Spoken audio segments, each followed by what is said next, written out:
Here's the story from the New York Post. National Archives has 5,400 Biden emails in which he uses fake names to dish government info to Hunter and others as VP. That's a general idea. He is engaging in illicit business dealings by giving private information to his son, who then acts as his proxy. And now we're hearing, this is the breaking news from today, the National Archive, quote, drags its heels on the release of these records related to Biden's pseudonyms after a 2022 FOIA request. They say, from the Post-Millennial, the National Archives and Records Administration revealed on Monday that it is in possession of around 5,400 documents. This we know.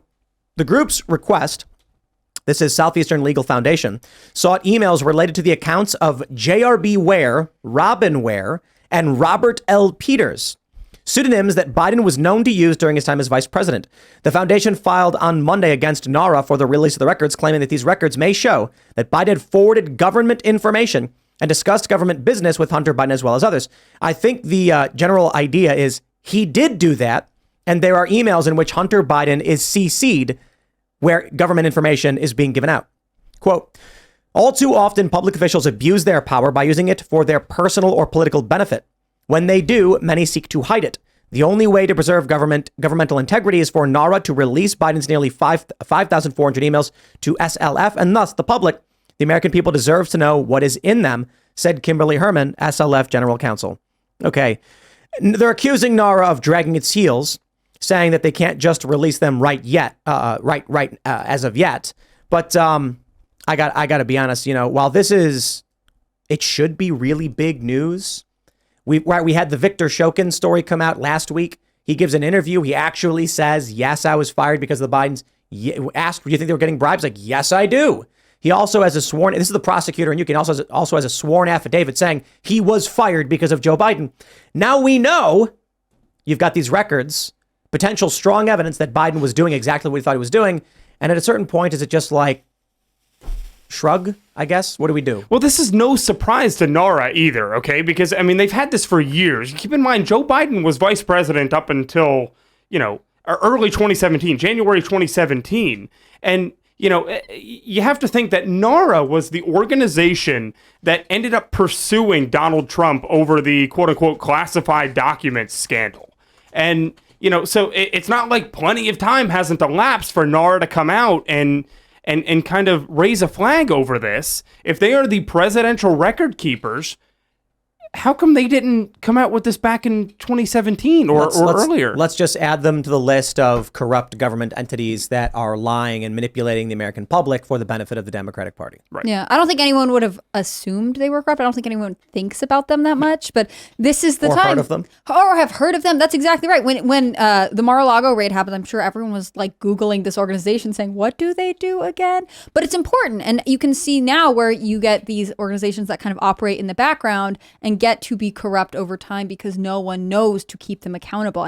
That is one of the downsides of having such a massive government, right? We can't look at every place all the time all at once. It's so wild to pull back the curtain and see how corrupt this government that we've been a part of, living off of for me 44 years is like, how do we deal with that now? Now it's like it's this global resolve. Now we have to decide, how are we going to deal with the fact that so many leaders and processes in our system that we benefit from are corrupted? Yeah. How do we do it? Because we can't just make it end, then we all die. That's the end. You don't end it. You have to do something. Do you start arresting them one by? It's never happened, but like, what do we do? It's never happened until Trump. And it's happening in front of everyone on Earth. Compromise.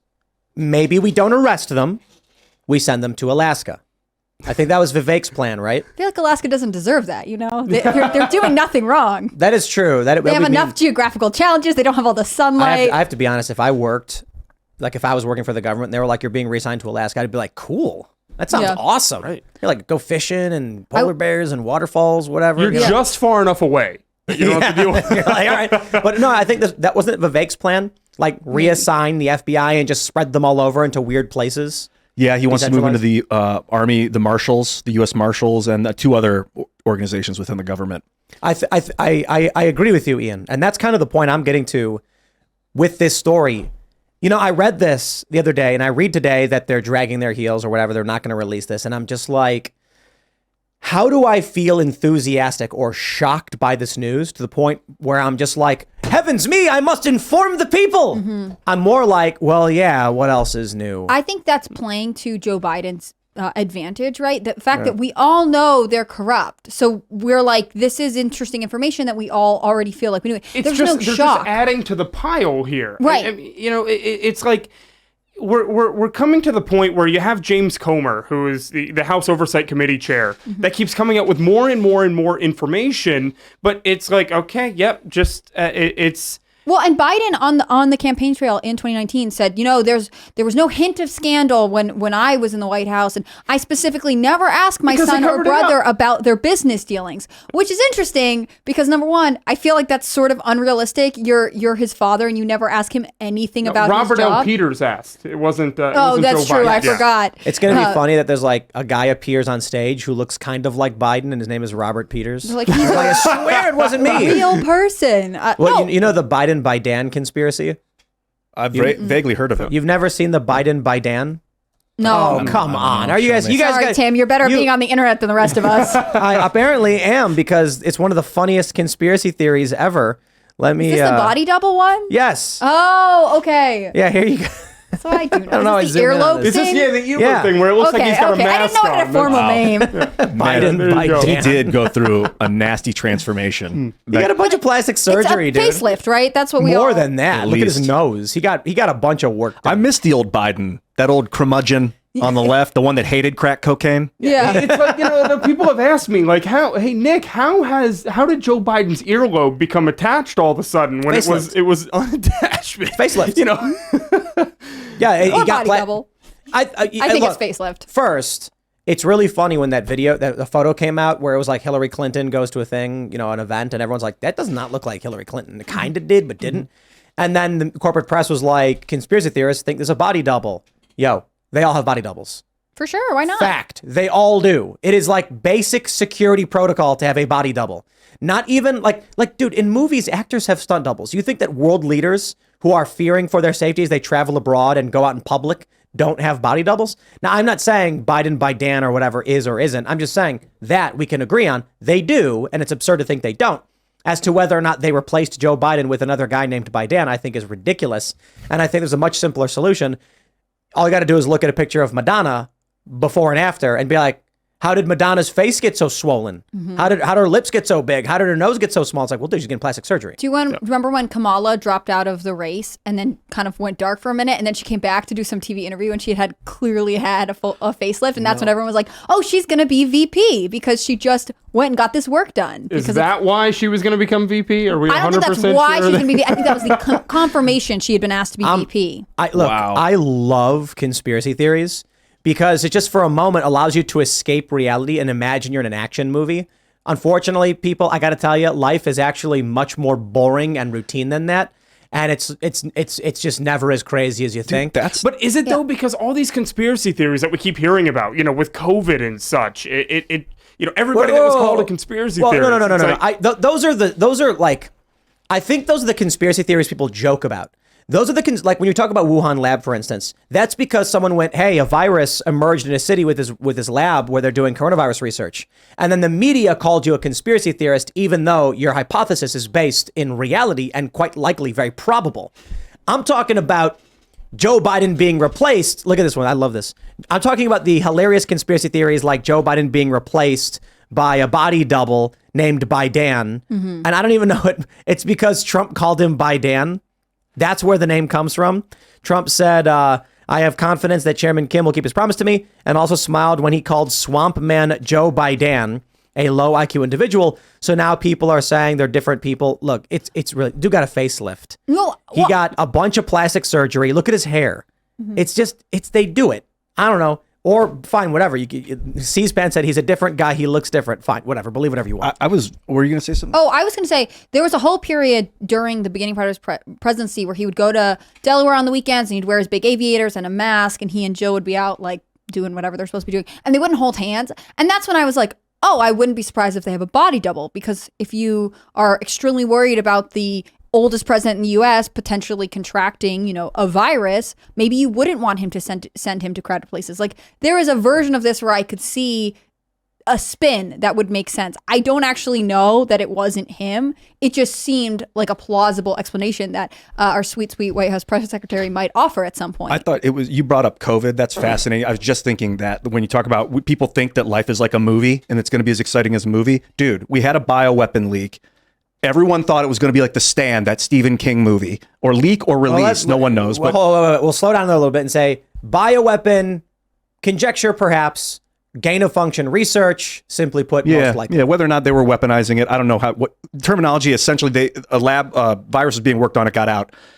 People were expecting it to be like bloody faces. The hospitals would be overloaded, so they overreacted. They were like, mandates, shut down, this and that. Hospitals got whacked a little bit, but we persisted because it's real life. The human body is meant to persist. We're now living with COVID. It's part of our environment now. It's part like the flu, the influenza. Like, yeah, it's endemic. It's with us forever. It will be with us and it will always be mutating with us. There's no need to panic anymore. Now we're living with it. I think is there a phrase to describe the belief that things are like movies? You know what I mean?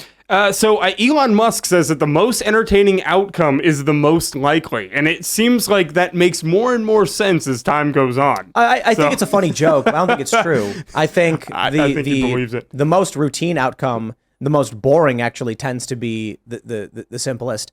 And people want it to be the most entertaining outcome. They say that because there's been a handful of instances where we've laughed about what's going on. But back to what you were saying about COVID. People watch movies, then think this is how things are, and then expect real life to be that way. Like The Sound of Guns, for instance. I love the sound of punches in movies. It's almost like a little miniature explosion. Yeah, right? It does not sound like that at all. And guns don't sound like that. And especially like one easy and simple example is like in Netflix, for instance.